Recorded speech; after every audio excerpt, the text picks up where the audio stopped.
So, not getting much, but at any rate, I'll just go ahead and start from the beginning so everyone will have a solid understanding. So, this is the official manual for the FTA. I can give this to whoever needs a copy of it. It's available to anyone who's signed up to be an FTA on the official first site, so I have access to that and can distribute it. But this has all of the detailed information about how to run the game. I'm not going to go over it too much, just give you a quick overview of what this looks like. But the main things that we're going to be going over today are setting up the router. We're going to set up the field control system and make sure that the joysticks are all hooked up and go over that process. And then we're going to go over running the match and some basic troubleshooting information for when something goes wrong and what you need to do and what all the different signs you'll see actually mean. So again, this is kind of an overview of first official FTA document, and I'll provide this to anyone who needs a copy. You can either send an email to me or Adrian. We can get you a copy, but I can give her a copy to give out as well.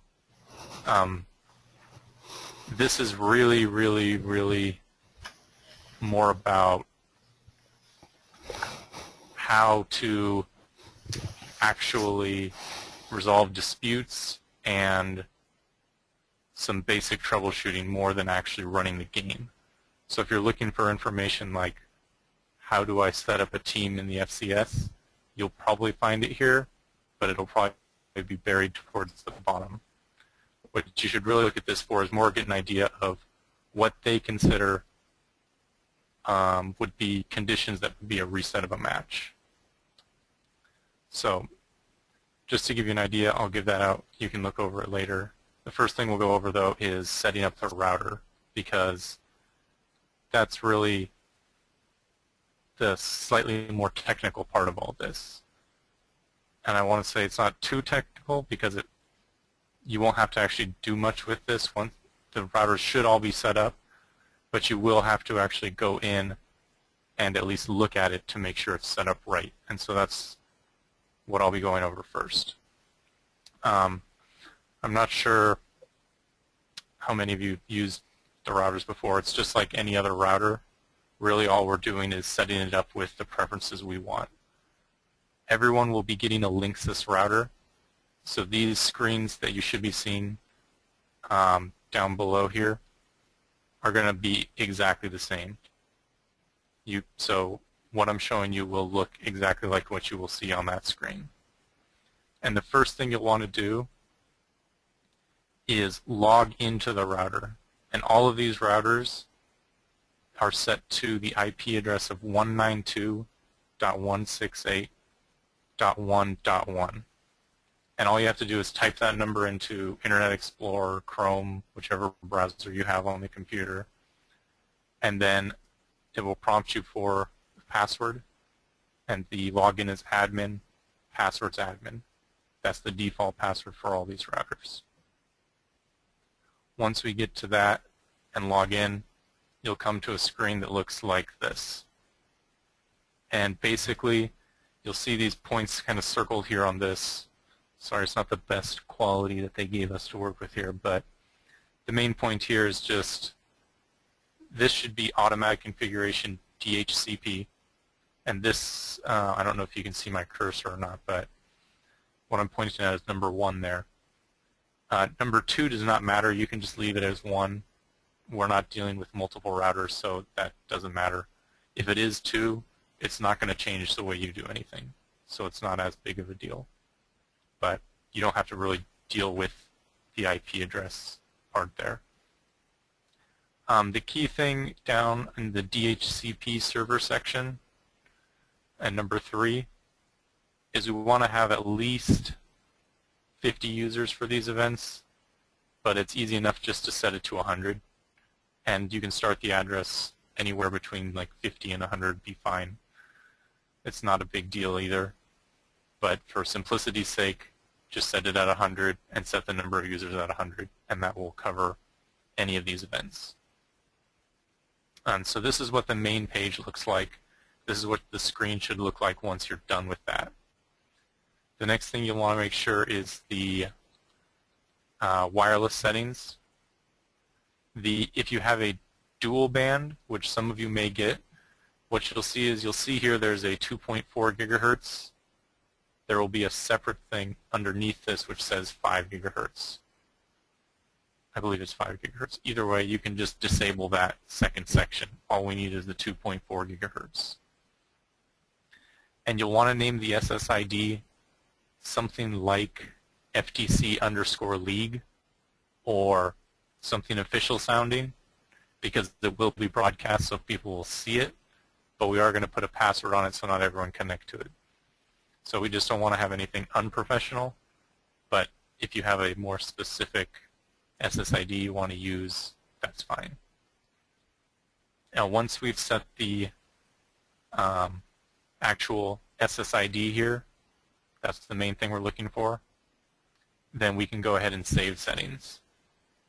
They recommend finding a channel that's less used. That's really not as important, especially for these events because they're not going to be as big. So there's not going to be a lot of traffic compared to the major events. So you don't have to worry too much about the channel. The next thing we'll be doing after we get to this is we're going to go to the wireless security tab. All we're really doing here is, this is them showing us, these pictures here are them showing us what it looks like, what the traffic on the channels look like. But you don't have to worry about that. So on the wireless security, you can go ahead and select WPA2 personal and then type whatever you want the password to be. I believe I don't know whether they've set the password on these already. The main thing to know is that you just need to remember the password because you're going to have to use it in the next steps to actually flash the Samantha module. So make sure that you, at least if nothing else, remember the name and the password, because also your computers will have to be hooked into those. And so once you've got that and saved the settings, that's basically all you have to do with the router. And odds are the first section will already be set up like this, so you don't have to do anything there. The wireless security should already be named something. I believe there are going to be set up to be FTC League, so you probably won't have to change any of that. The only thing you may have to change is this wireless security here. So it should be pretty simple. And that's really all you'll have to do with the router after that.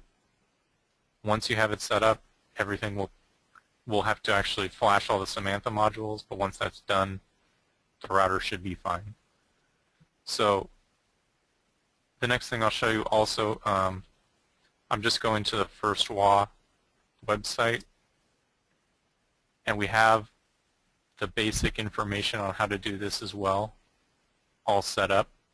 I wanted to show you the screen so you could get an idea, but really all of that information is in this quick guide right here, and this is on firstwa.org. And I'm going to put this in chat actually just so you can all copy it yourselves.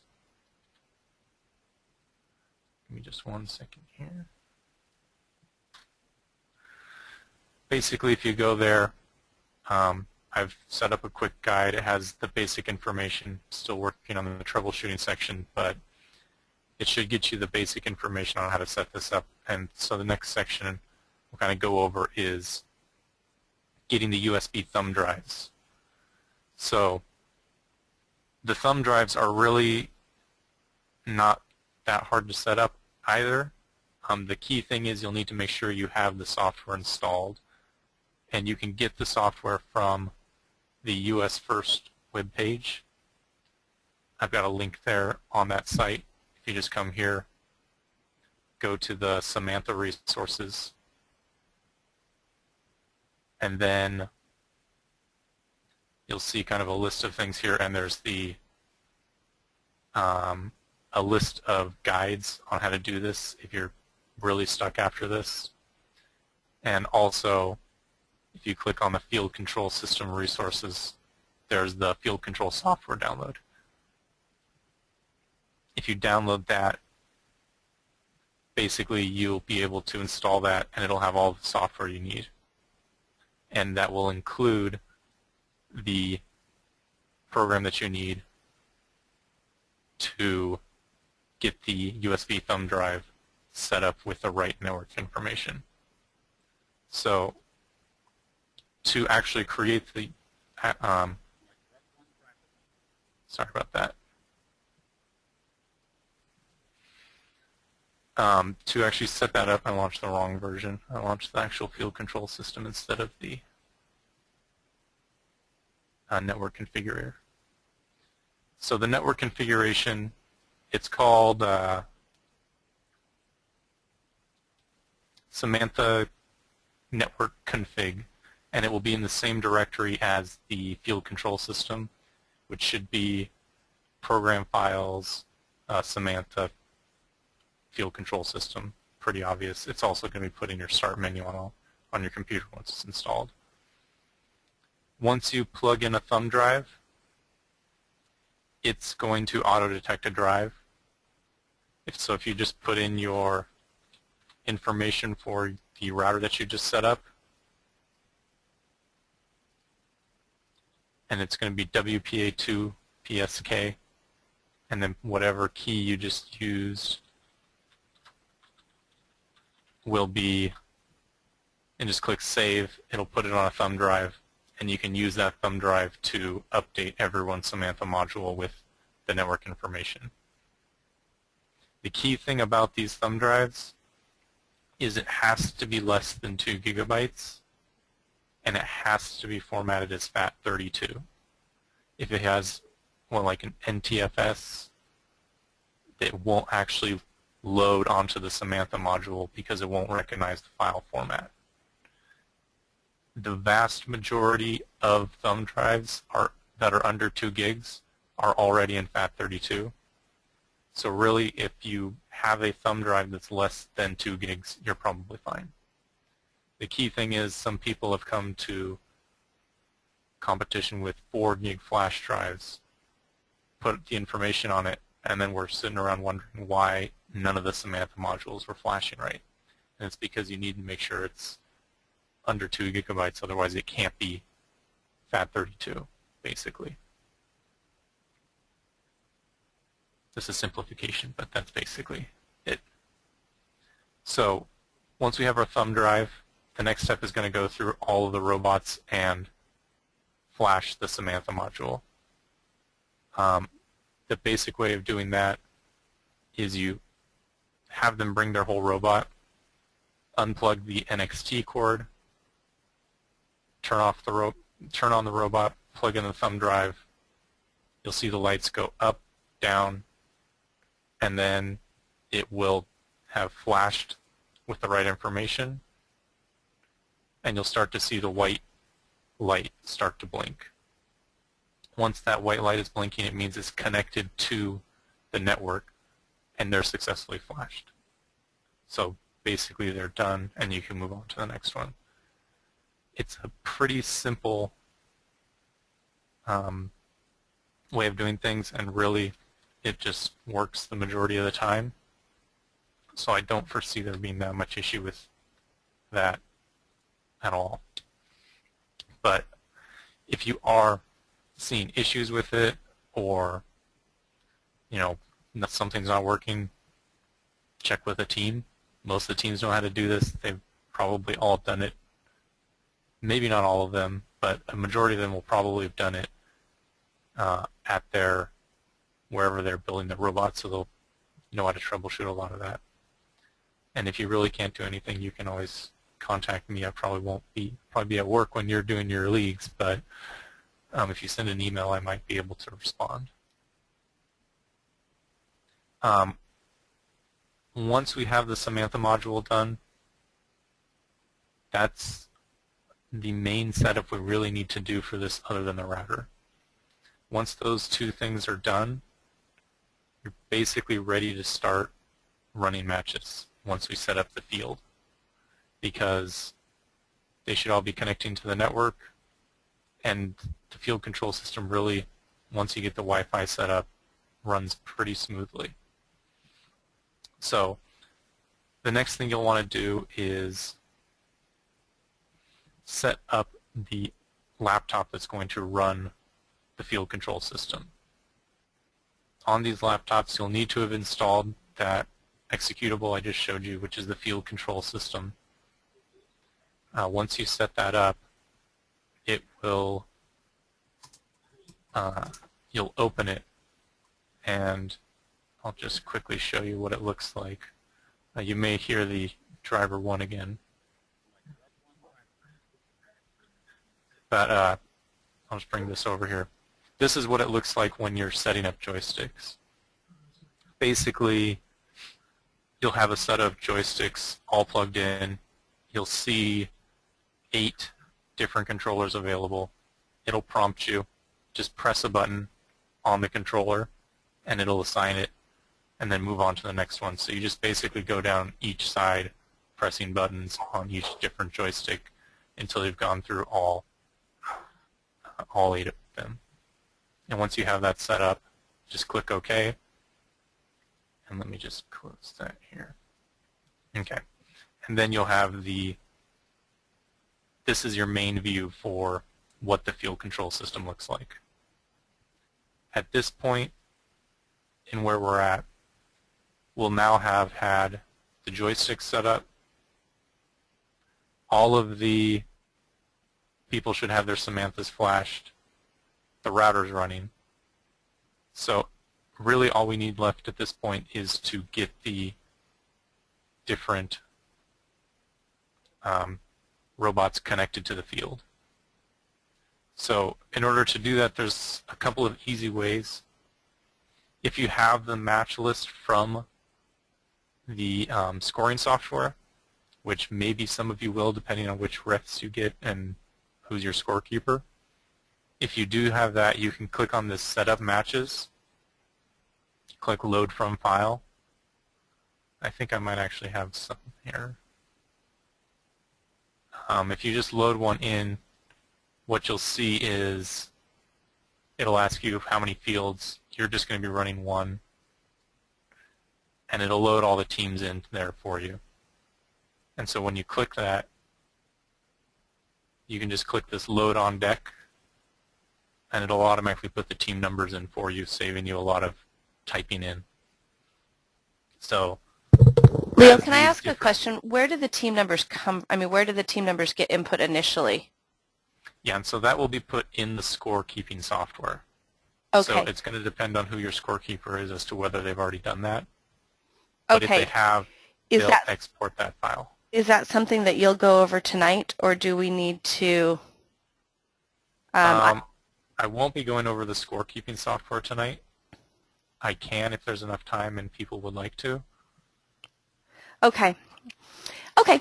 I think that I need to find a time for people to get comfortable with the scorekeeping software as well. Yeah, okay.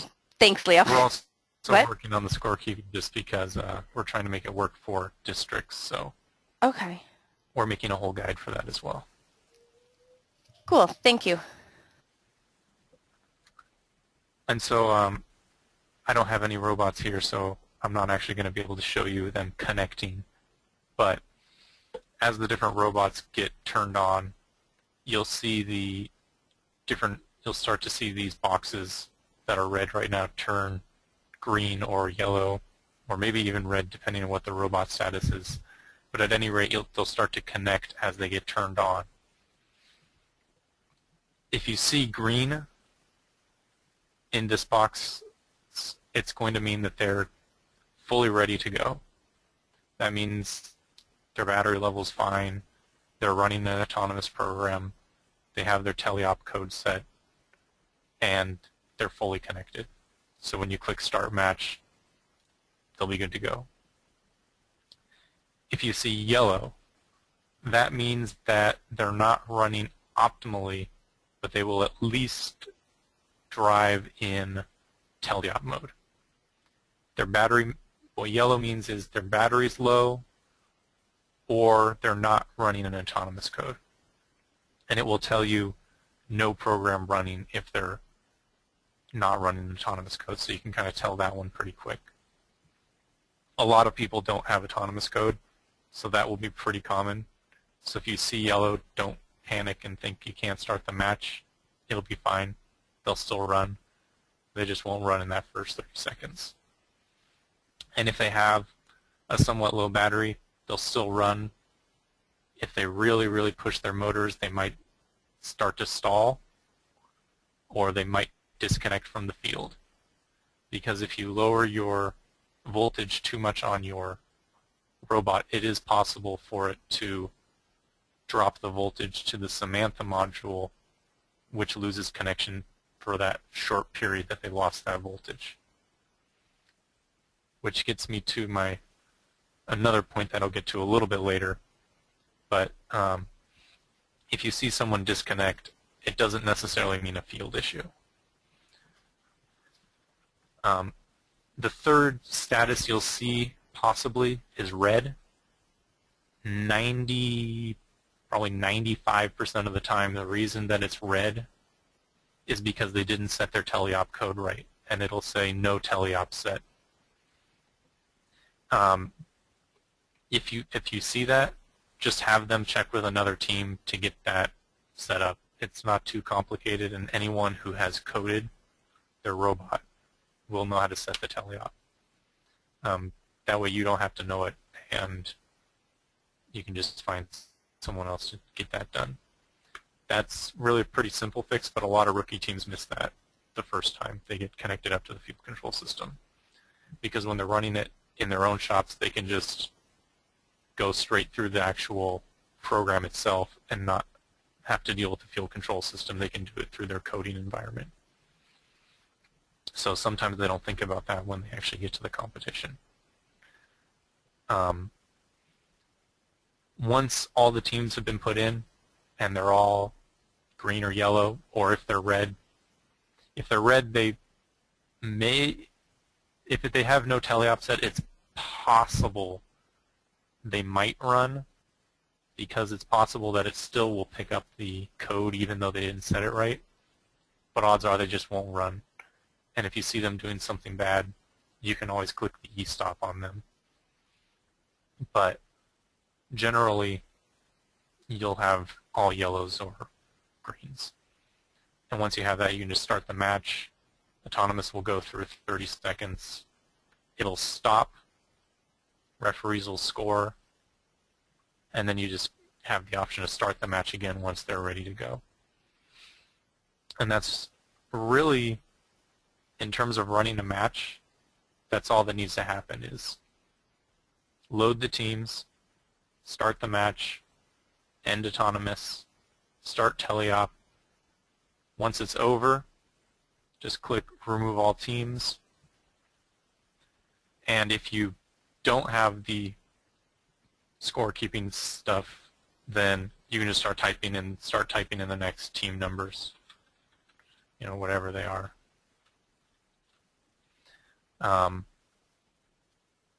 If you do have the scorekeeping thing, you just click load on deck and it puts in all the next matches for you. So it is pretty nice to have that available. Hey Leo, this is Eric. Can you hear me? Yep. Okay. So I'm anticipating there's a few people out in our audience that, well, they're confused. And it's okay. It's nothing you said. You know what this software is like. So one of the questions I'm sure is in everybody's mind is, who do I call when? You going to be available Friday? We have 4 events Friday, and I believe 2 events on Saturday and 1 on Sunday now. Is Christian's event Sunday? What? Eric did one. No, I think we moved Olympia, but don't worry about that. Anyway,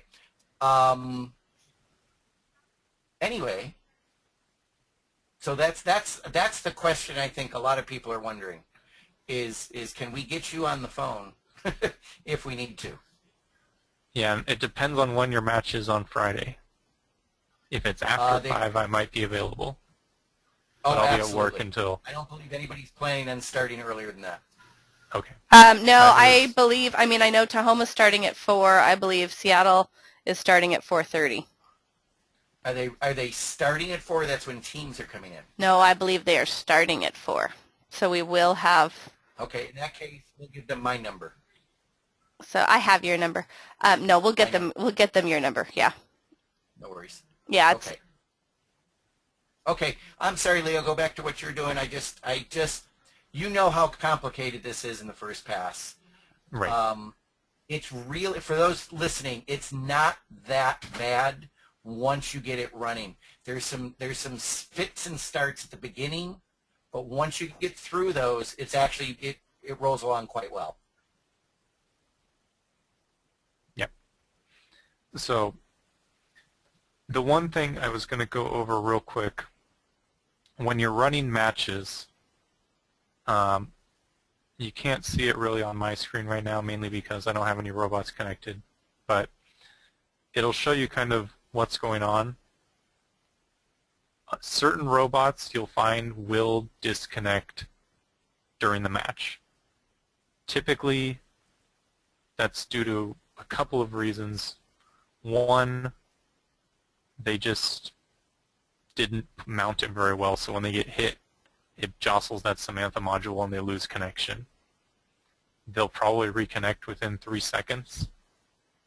That's not a field issue. That's a robot issue. And the main reason why I bring that up is because when people see that they're getting disconnected, they're quick to blame the field, and once they see a field issue, they're all going to be clamoring for a reset of the match. We don't want to be resetting matches. That should be an absolute last case scenario because it's just going to slow everything down. There's no, in many cases, even if there is a field issue, it's not worth a reset because it wouldn't change the results of the match. So there's kind of 2 key things you're looking at when you're trying to determine what's actually going on. One is whether just one robot is disconnecting or whether all the robots are disconnecting. If you see the same robot coming up and getting disconnected every time they come to the field sometime through the match, odds are very high it's just their robot. If you're looking at the thing and all of a sudden all of the robots start disconnecting, that's when you can start to say it's a field issue, and that's something you'll want to reset a match for. That rarely happens. It does happen sometimes at the bigger events, but you don't need to worry about that at these sorts of events. There aren't going to be enough robots, and you're not going to be running long enough for it to really get to the point where you're going to start seeing major field issues. I would say in probably the vast majority of the time, most people probably won't even see a field issue, because really once this gets set up and running, it is pretty stable. If you do have a field issue and you see that everyone is disconnecting, the easiest way to get that done is just close the software, disconnect your computer from the network, unplug the router, wait about 10 seconds, plug the router back in, reconnect the computer to the network, and open the field control system. I know that sounds like a lot of steps, but really all you're doing is unplugging the router and plugging it back in and reopening the software. That will solve, so far I've seen it solves the field control problem 100% of the time. So I have yet to come across a field problem that was not resolved by just resetting the router. So really, if you're still having issues beyond that, it's probably because it's something else going on rather than the actual field. There's something, I haven't seen it, so obviously I can't tell you what it is. But I highly doubt you'll even run into that type of situation. And if you can always contact one of us and we can go over it with you. So really, once you have this router set up and this field control system set up, you should be good for the majority of the time. The next things that you'll want to kind of look at in terms of troubleshooting, every once in a while you'll see a robot just start to drive on its own and drive into a wall. In most cases, that's because their control system on the robot, essentially the NXT, has just frozen. And I would say that's the case in probably 90% of the time. You can tell after the match is over if you just press any button on the NXT and it's not doing anything. And the main reason you'll want to do that is not necessarily so that you can prove that it wasn't the field or anything, but just to let them know that, hey, your NXT is frozen. You should probably look into your code or what you're doing so that this doesn't happen in the future, or switch it out if you have another one. It happens infrequently, but there are certain teams where it happens all the time. Usually it's because of their code.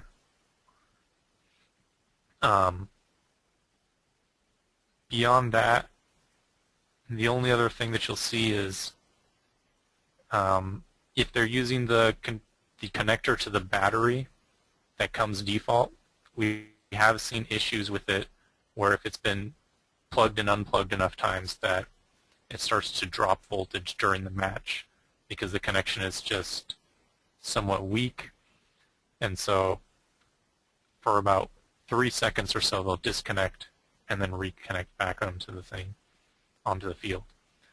That's pretty normal. Again, not something worth restarting a match for.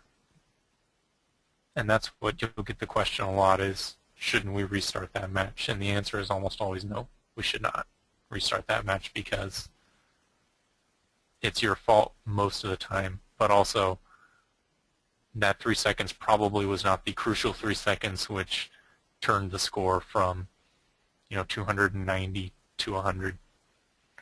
That wasn't, you weren't going to get 190 points in those 2 seconds.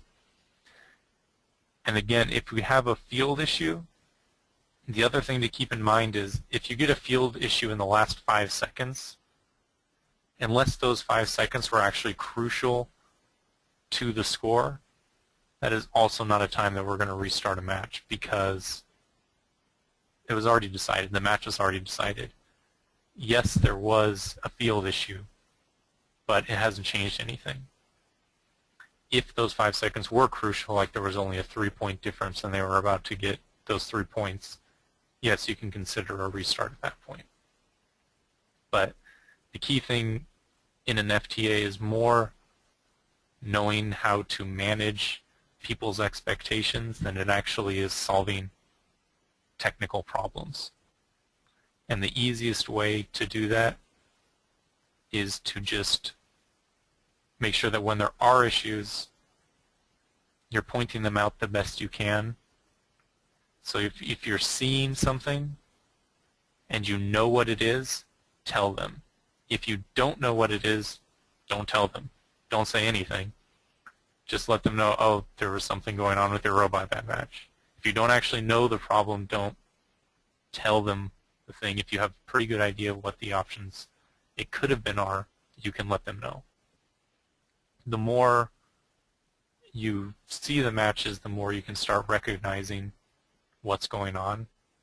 And the more information you can give, the more people are going to feel like they have confidence in the field. And that's really what this is about more than anything, is making sure people feel confident with the field so they don't feel the need to even bring up a restart in the first place. And so that's the basic of what I had of just in terms of straight information. What questions do people have so far? I know it's a lot of information to kind of just go over in that period of time.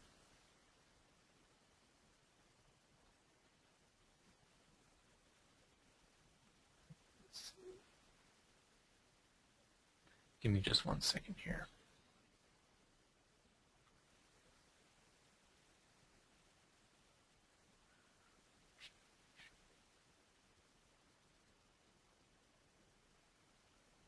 And I'm not actually able to see the questions. Are you guys able to see those questions?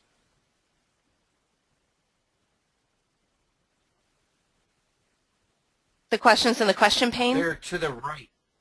Yeah, give me just a second. You might have to arrow it up. If you pull the pane out, you can expand it and it makes it easier. Some of them I've answered.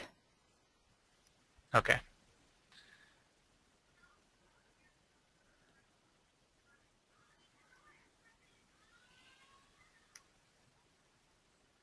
Oh, mine is not showing me that.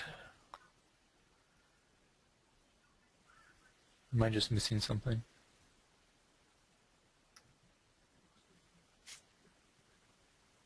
Is that only available? No, he's giving it, right? So that would be. Yeah, can you not see the questions, Leo? I can see the fact that there are questions, but I'm not seeing the questions. Down at the bottom of the pane where you see chat, there's a plus next to it. Questions, you don't see questions? Nope. Now I just have the chat. Now do you see it? Nope. Okay. Well, I can I can read some questions and then you can answer them. Yeah. Some of them are out the manuals. Just a second, sorry.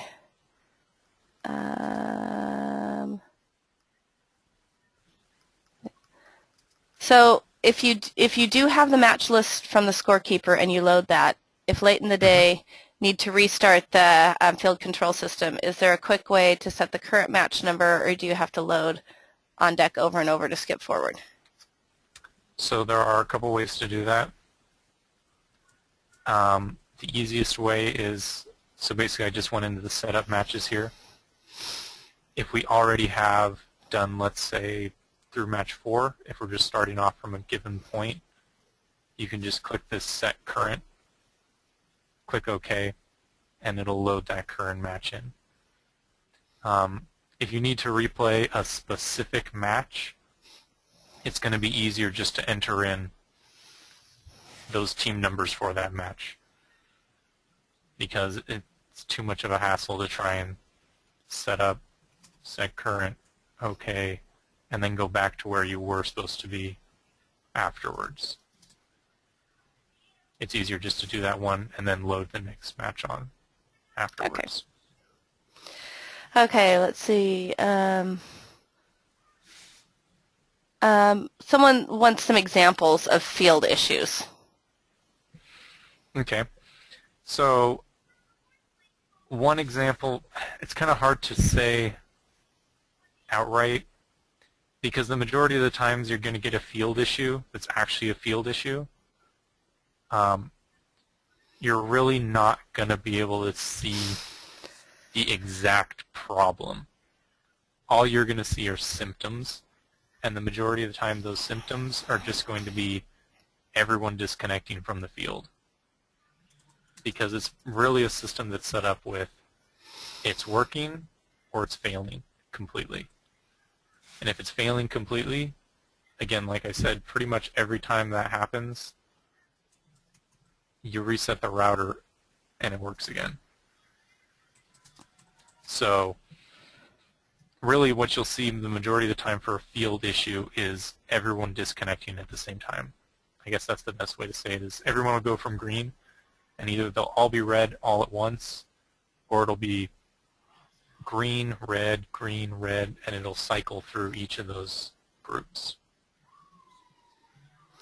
So the other issue you might come across, which is a slightly different field issue, is if your infrared sensor runs out of batteries and the light indicator light on it goes off or it turns red, it means you need to change those batteries. And in those cases, that's a field issue in the sense that anyone who's relying on IR won't be able to use their IR software. Okay, I'm going to unmute Donna Lou. She has a couple questions. I think it's just going to be easier to unmute her and have her ask. Yeah. So go ahead, Donna. Could you? Okay, can you hear me? Yeah, you've got a little bit of an echo. Oh, okay. You asked whether you have to have scoring software. You've got two things for now. Okay, I'm going to walk over to Ryan. I'm going to mute me, and I'm going to walk along Ryan.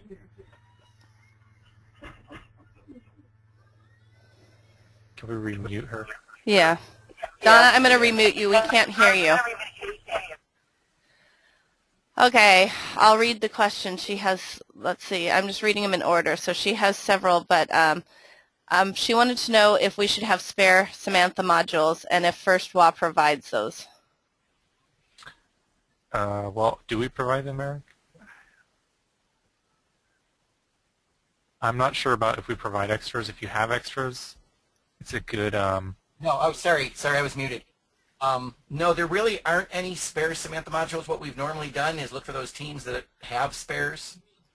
Yeah, there really aren't spares. I mean, I've got 2, but obviously that's not enough to give every league their own spare.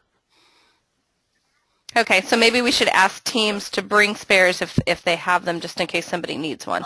I'd be shocked if they didn't. Yeah. Yeah, but yeah, that's probably a good idea. Okay. So after week 1, is the software and router all set up, or are we doing it fresh each week? Yeah, and so once you have the router set up, you shouldn't need to change anything on it. You just plug it in again. Okay, so we should only have to... Oh, go ahead. The software, you will have to reset up the joysticks unless you've just left it in place the entire time. But, I mean, that's as simple as just clicking the buttons on the joysticks in order. Okay. But the router should be fine if you don't plan on changing anything. And the Samantha modules, you may have to reflash depending on what the teams do in the interim. Because if they reflash it with their home network or something, you'll have to reflash it with the competition's network. Okay. Next question. Do you know what specifically in the code can cause an NXT to freeze? No, that's a really dependent thing. The one thing that will somewhat regularly do it is if they have really, really, really large loops inside of their while loop. So if they don't make a full cycle often enough, that can freeze the NXT. And what happens in those cases, and maybe more than you'd wanted to know, but a lot of teams will do a while a button is pressed, which is the wrong way to do it, because what that does is it breaks them out of their main loop, and as long as they're getting that button down pressed, they're not updating the rest of their software, and that can freeze the NXT. Okay. Someone wants to know how they copy the link information. I just clicked on the link and it opened it in a new browser, and then you can copy it. Is there another way to copy it, Leo? I think you can right-click copy link, can you not? Oh, not in this one. Not in the chat, it looked like, yeah. You can just put your mouse cursor all the way to the right of it and drag all the way to the beginning of the line and Control-C. Should do Okay. it. Let's see. Sorry about that. Accidentally opened a new tab. Someone wants to know, will that, I'm going to unmute Heidi because she says, will that mess with the scores for the district championships? And I'm not sure what that is. So Heidi, I'm going to unmute you for a minute. Okay, go ahead, Heidi. You're not muted anymore. Okay, Leo was talking about changing, like if you have to rerun a match, you just type in the team numbers, and is that going to impact scoring part of things and all of that for districts, championships? No, actually the field control system has nothing to do with scoring. Okay, I wasn't sure how all of that, the Basically, results go to the scoring, and so now that I think about it, I can think it through, and it's clear. Yeah, the scoring software is a completely different software. It's going to be on a different computer. The only thing, you'll just get the match list from them. And so really all you're doing here is playing matches, and this is just made so that it's easier for you to load the teams in rather than at any time. You could do this without any of those match lists. You can just type in the team numbers individually and do it all that way. It just is a lot easier if you have that load on deck feature. Perfect. Thank you. Okay.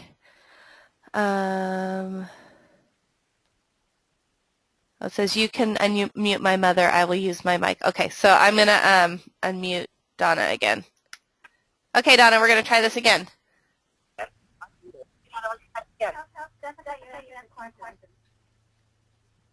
You still are really echoey. You got your microphone on and you're using something else.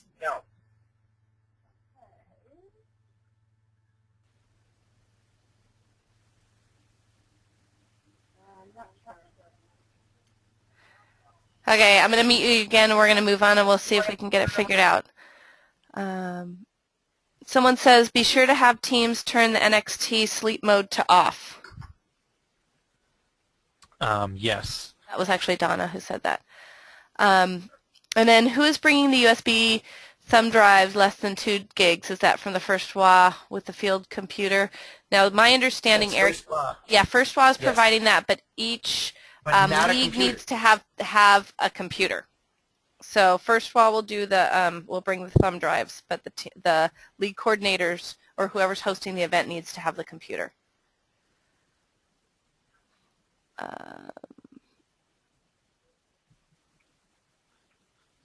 Okay. So far that's all the questions. I think I got them all answered. Okay. Or got them all read so you guys could answer them.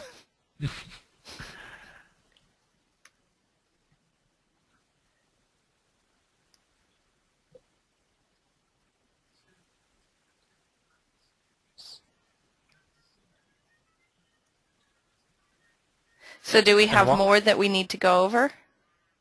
I was just going to go over real quick while we're waiting to see if Donna had any more questions. Okay. If this is in that, I don't know how well you'll be able to see this, but in the field manual guide that I'll send, and I don't know if, can we put a link to this? I don't know if we're allowed to host it at all. It's technically First's thing, but I mean. No, we're going to be able to share all that with key volunteers. Okay. We're just going to ask the people not copy it out, and distribute it. Okay. I mean, it's not like anything's secret, but. Right. So I can. No. So should we just email it? Is that going to be the best way rather than putting the link up on the website? There you go. I wanted to show. Oh, here we go. I knew there were some examples in here. There we go. Pretty pictures. Let me just load this. And I do have a couple more questions when you're done there, Leo. Okay. I don't know how well you can see this, but these are some examples of what it looks like. The top one here is green, what the robot looks like when it's good to go and fully connected. The one down below here shows a robot that has no program running. Both of these cases, they're going to run. I think they have, and then this is what it'll load real quick. There we go. That's what it looks like when there's no Telly Upset. I'll try and kind of zoom in. I know it's hard to read because the PDF is bad and I'm sending it over the web. So, but that's what those different things look like. And I wanted to real quick just go over what the different lights on the Samantha means. The blue light indicates whether or not it's connected to the NXT. You'll see that every once in a while will flash on and off. That's the heartbeat. That's okay. Basically, every once in a while it flashes off to let you know it's still alive. The second white light is the light which indicates what its status with the router is. A solid white light means that it is connected to the router and it's connected to a specific field. So once you've selected the robot in the field control system and they're listed as either green or yellow or red, that light on the Samantha should be a solid white. If it's a blinking white, it means it's connected to the router, but no field has selected it yet. And if it's not on at all, it can't find a network to connect to. And the red is just going to be solid, and it means it's getting power.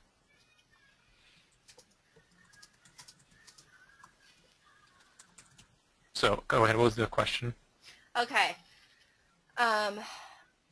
So let's see. What about a discussion of, oh, sorry, let me put my mic down. What about a discussion of scoring software? But before we do that, is there a required test that we have to pass for certification for FTA? Is there any sort of test that these guys will have to do? Are we don't have anything official. Okay, right Tom, now. I think the confusion, Tom Saxton just put together a test for referees, and it was something he put together. So if these people did Tom Saxton's training, that's probably why they're wondering. So it sounds like we don't have any official test for the FTA. Is that correct? No. Okay.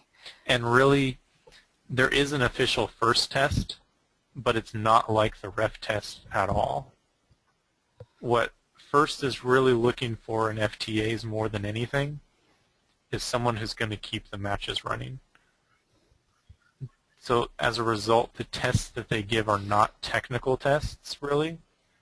They are tests designed to tell you when there's a field issue and when there's a robot issue and how you should direct questions. So a lot of the questions will be things like, if someone comes up to you and they say that that last match they should have gotten 10 more points, what should you do? And the answer is not tell them anything and ask them to go check with a referee. Those are the types of questions that you'll get from the first official test. Okay. And really, the technical questions are, I mean, really with this, a lot of it is more, it's pretty straightforward, and when it doesn't work, it just straight up doesn't work. So there's less technical questions that are really asked about it, if that makes sense. Okay. So the next question, is the FTA log similar to the one in the field management system? I don't think we really have access to it, do we, Leo? We do. In a meaningful way? It's, unless you want to spend a lot of time looking at it, no, it's not really that meaningful. It's very detailed, but it would require you doing a lot of reverse engineering to figure out what exactly each section of it is for. Okay, so what again is the procedure if the robot has no Telly Upset? If there is no Telly Upset, just send them to another team and ask them to have that team help them get the Telly Upset. If you want to know specifically, I don't know how to do it in LabVIEW. In Robot C, they'll run the debug program. They'll see a picture of a joystick essentially on their screen. There should be a drop-down right next to that joystick which essentially says Telly-Op. You select the name of the file that they want to have as Telly-Op and save that setting, and that's what sets the Telly-Op. Okay. But all the teams should know how to do that. It's all in the guides, and it's kind of the first thing you do when you're doing the programming. So then back to the other question about the scorekeeping software. Do we have time to have a discussion of the scorekeeping software? I can show you what it looks like right now. I mean, what are they going to be using on Friday? I think that's probably what people are curious to know. While we've got that, while we're talking about software and he's bringing that up, we'd originally kept talking about, oh, well, we'll have this third person be the scorekeeper, this third person be the scorekeeper. The way we're hopefully going to have the schedule work is teams are going to play, each team will play 2 rounds, and then we'll have a 15-minute break because we know that they're going to want to work on the robots. They're going to be moving pretty quick through these. During that break between the FTA and the ref, they could input the scores, which is going to be like 6 score sheets for a 12-team event. That way we maintain a little bit of control over the scoring software and the score input, actually. Anyway, so Leo, back to you. Yeah, so I'm just loading the software right now. I have to reset it as I was breaking it earlier this evening.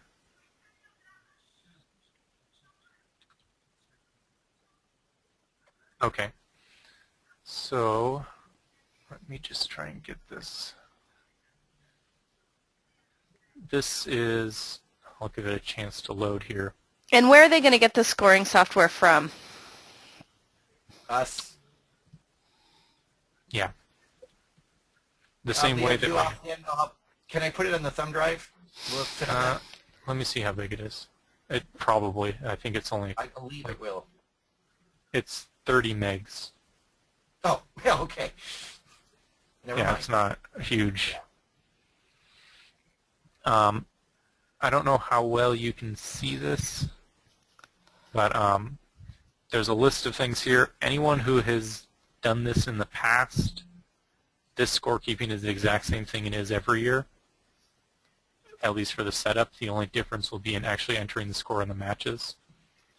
But the key things you'll have to do here is this third option I'm about to click is the team list. This is where you add all the teams. Typically, someone has made a list of all the teams. If you have that, you can click this Import Teams button, which, again, I don't know how well you can see, but that will allow you to, now it's come somewhere on my screen.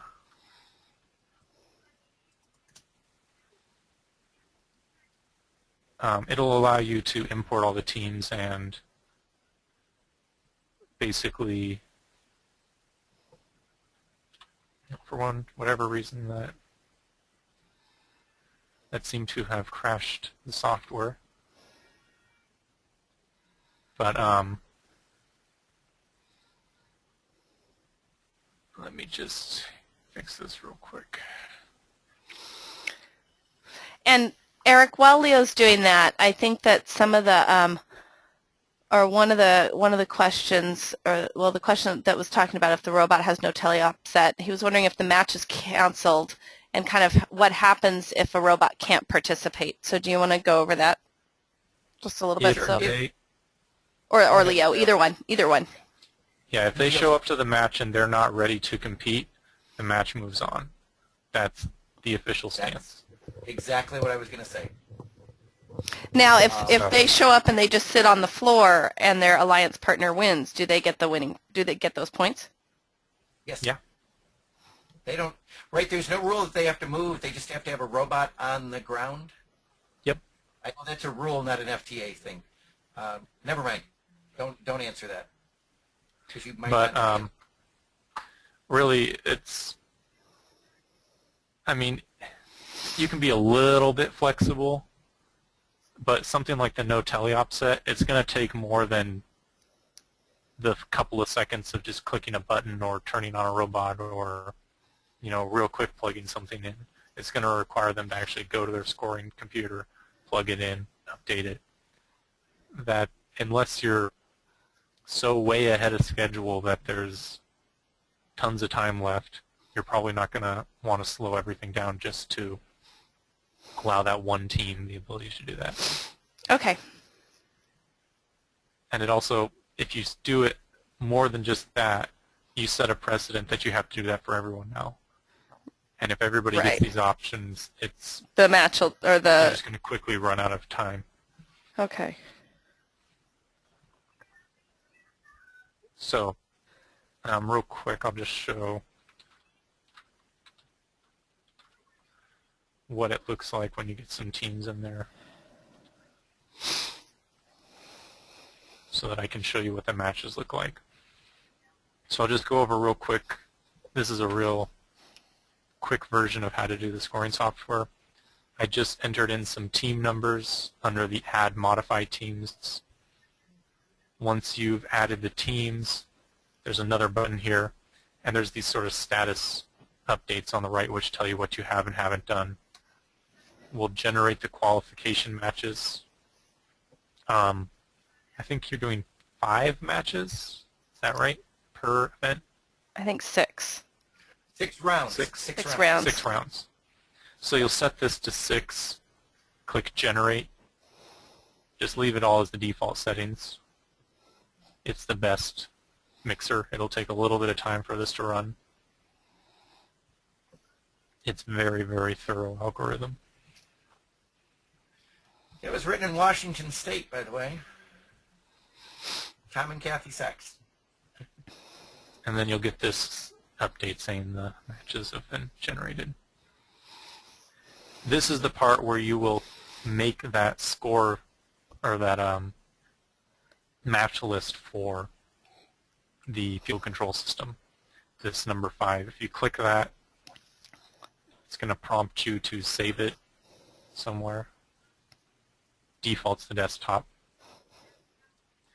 And that file is the file that you want to load into the field control system. So you'll want to copy that file over to the computer that has the field control system. So the next step in this is the match list. You just click that print match list, and it'll come up with a screen that looks like this. And basically what it's asking for here is a schedule. I don't know, I'm guessing that each league's probably going to do this a little bit differently. But if you plan on any breaks, then you have to add in whatever your start time is to whatever your first break is. And you kind of have to, so you can set whatever your start time is, set whatever your first break is, click OK, and then click another section, add another schedule starting after the break to, you know, either another break if you're really going to have that many breaks. But Well, what the plan is to run a couple matches and have a 15-minute break, and then run a couple matches and have a 15-minute break, instead of Okay. allowing teams time outs. So there. yeah, so if you go ahead and do that, whatever your 15-minute break parts are, you just have to make sure that there's a start and stop period before and after each of those breaks in the schedule. And I think Kathy said she's going to be providing the refs with something for that. I don't remember exactly. Yeah, she's got a spreadsheet. She's got a spreadsheet worked out for pretty much any number of teams you could have that will assist you in having to put those breaks in. And it's actually on the First Wall website, the link to the spreadsheet. So really anybody can access it, league coordinators, teams. I mean, if they're just curious how long an event's going to go, it is on the First Wall website. So yeah, basically you'll just put that in following that spreadsheet, and then just click OK, and it will pop up your match list. It'll have the time that each match starts, which teams are playing, and then obviously the match number itself. So that's what you'll print off and give to teams if you're going to be doing it that way. Or you can Okay. display it on a computer or however you feel is the best way to get that information across. Once Okay. you've gotten to this point, we have all the matches generated, we have all the teams set up. There's the third tab I'm clicking on is the Matches tab. It's got a display that looks like, I don't know how well you can see this, but it should look exactly like the ref sheet. That's what I was going for. So whatever you see on the score sheet, basically they should just put in here. They have the option, and this is the part that I had forgotten about, but it does have a randomizer for determining where to place the beacon this year. Did we decide how people were going to do this? Is that something refs were doing, handling the beacon part? Yeah, all they got to do is come over and look at the screen after the robots have been placed. And they're looking at the scorekeeping screen, right? Yeah, the scorekeeper will push launch, and then the refs can come over and look at it. So whoever the scorekeeper is, they'll click this launch randomizer and bring it over. Oh, it's on another page, right? Yeah, I have multiple screens, so it's, well, it just didn't pop up for me.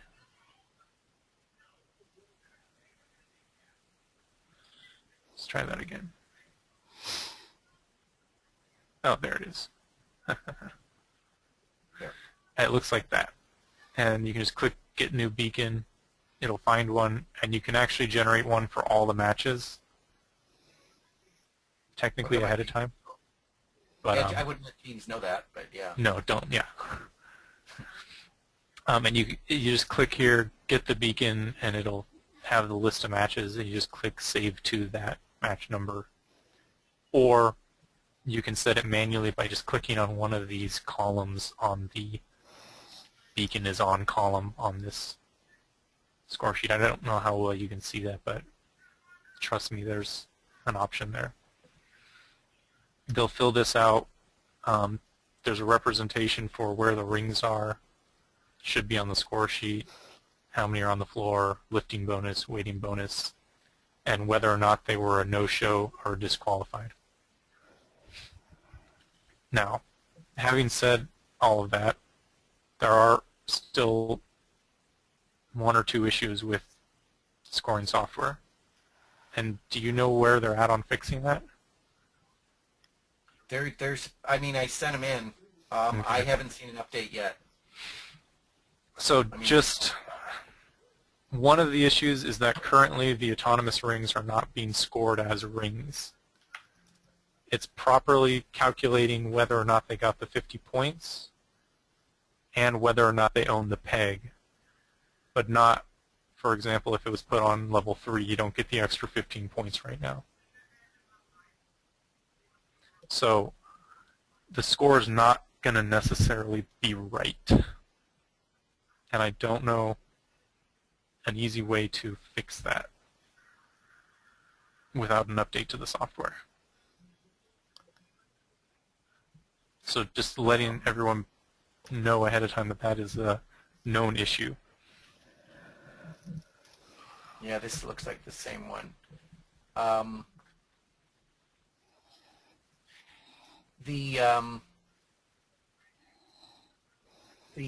good news is we should be able to deal with that even if it's not ready by this weekend.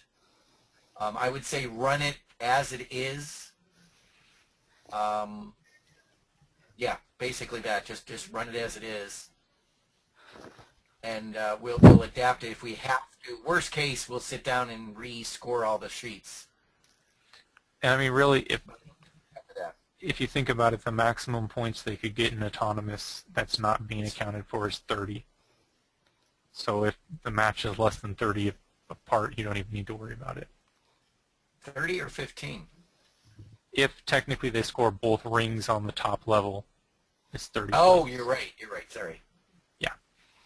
Okay. So you can use some common sense. I also don't anticipate a lot of rings getting on there the first league event. So there's that too. Okay, you ready for a couple more questions? Actually, I have one more thing to cover on this just so that I can make sure people are aware. Perfect. The other bug with this software, if you put in penalties and save, like say that there were 3 minor penalties in match 1, when you click on match 2, the field will still show that there are 3 minor penalties. It's not actually calculating 3 minor penalties, but it shows it that way. So you have to actually click it back down to 0 and then add in whatever the penalty should be. Did that make sense what I just said? I believe so. Okay. In my mind it works, but I just want to make sure that what I said makes sense to someone else. So that, but basically what it should load how many penalties were in that match whenever you click on it, but it's not updating. So if I click back on match 1, the score reflects the fact that there are 3 minor penalties, but now the minor penalty box shows 0, which is not correct. So if you have to update a score, just make the easiest way to make sure you have it right is put the penalties all the way down to go up to 2 and then back down to 0. That will make sure that you're reset, and then just enter however many penalties were actually for that match before updating the score.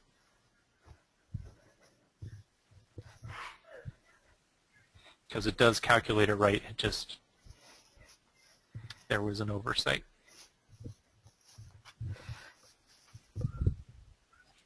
And that's what I have to say about those. Okay, so back to questions. Let's see. Should we have them connect to the field as part of inspections like we do at regionals? So should we have the teams connect to the fields? Yes. Okay, so the answer to that is yes, we'll have them connect at the beginning of the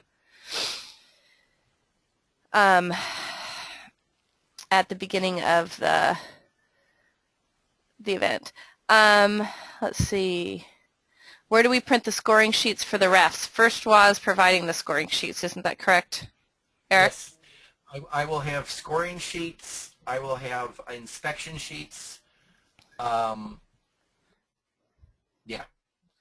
Okay. And Don, I'm sending you an email right now, just so you know. Now, where's the link to download the scoring software? We've established that the scoring software is being delivered on the thumb drive, so we're just confirming that. Well, there's 2 places you can get it. On that First WA site, I actually link directly to the FTC toolbox at the US First. If you click there, click Field Control Resources. The first link there is the field control software. So if you want to download it on your own computer to look at it beforehand, you can do that there. Okay. Okay, so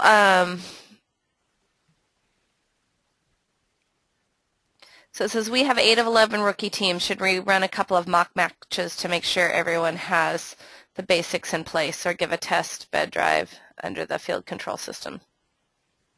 If you have the time, it's not a bad idea. Yeah. A great idea.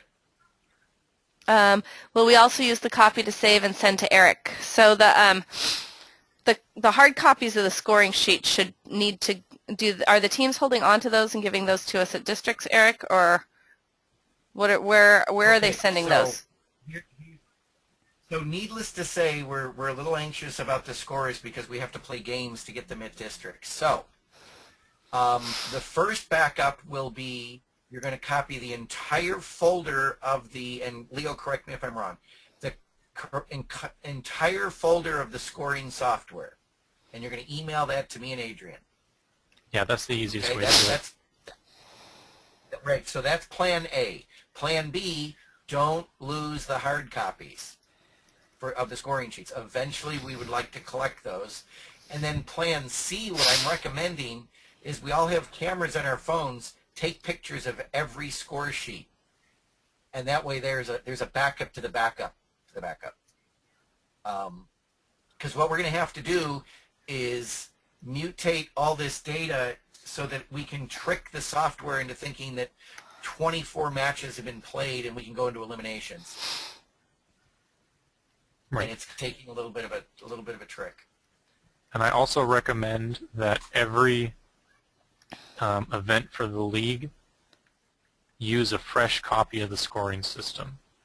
Yes. Like unzip it and start over. Yeah, so basically after you've sent the scoring system off, well, I don't want to say delete it, just make a new folder for each event and put a fresh copy of the scoring system in each of those folders. Oh, and this computer that has the scoring software needs to have Java. I think that's actually independent of operating systems. It is, but you have to have Java installed. Right. Otherwise it will not run. Okay. Donna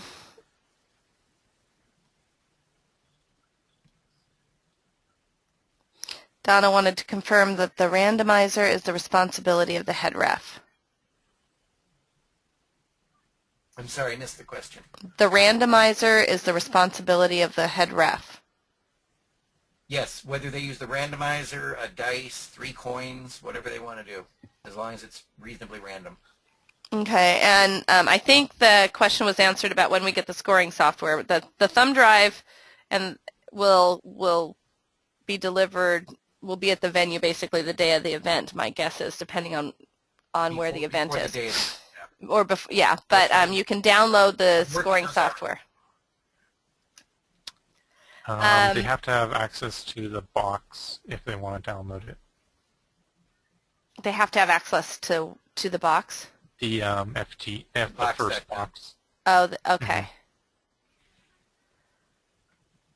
So if people are interested in it ahead of time, Eric, if they email you, can you get it to them? There you go.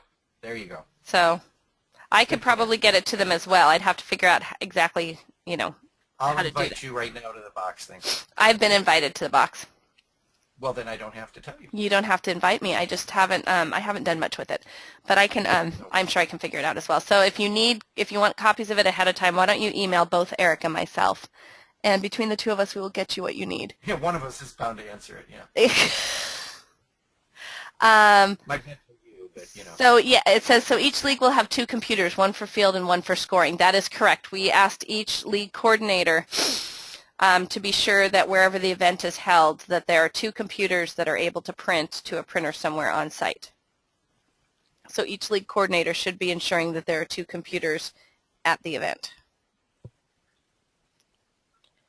Yeah. And that's the end of the questions at the moment. Now, we don't have a ton of people. Right now we have 16 people online, so I can try unmuting people so people can ask questions. That should work. And if we're having mic problems, we're going to have to kind of rely on people to mute themselves. But right now I'm going to give it a shot. I'm unmuting everybody. At least I'm attempting to. I guess maybe I have to do it. Muted.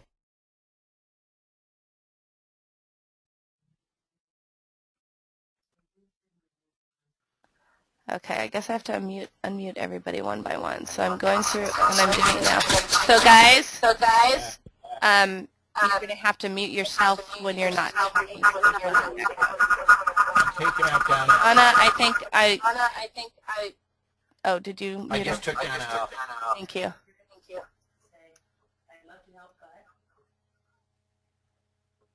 Okay, we're getting there.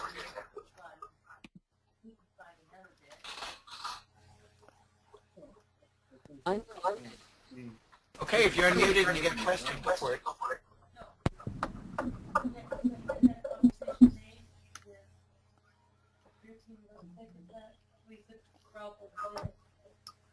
So does anybody have any questions? No.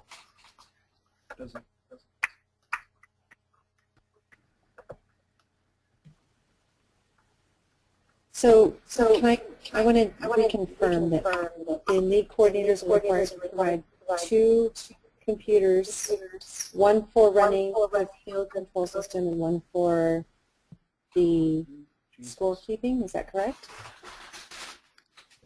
That is correct. Okay. Thank you.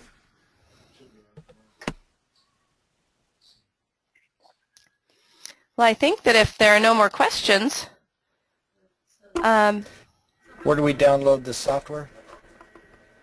the scoring software, Yes.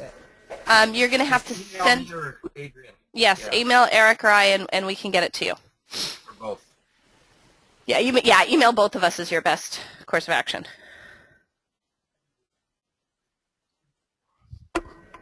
Okay, Leo, are you going to be at Microsoft Tuesday? Yes. Okay.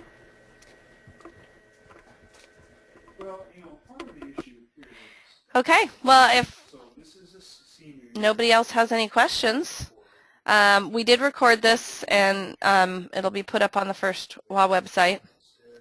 And I want to thank you guys all for attending. I will be sending an email out and kind of be asking you guys, we need to get FTAs scheduled for the events this coming week. We don't have many scheduled, obviously, because we hadn't had the training yet. So expect an email from me probably tomorrow morning, and I'll be starting to try and place you guys at the event so we can get all of our volunteers scheduled. So thank you guys very much for taking the time to attend tonight. Thanks. Have a nice evening.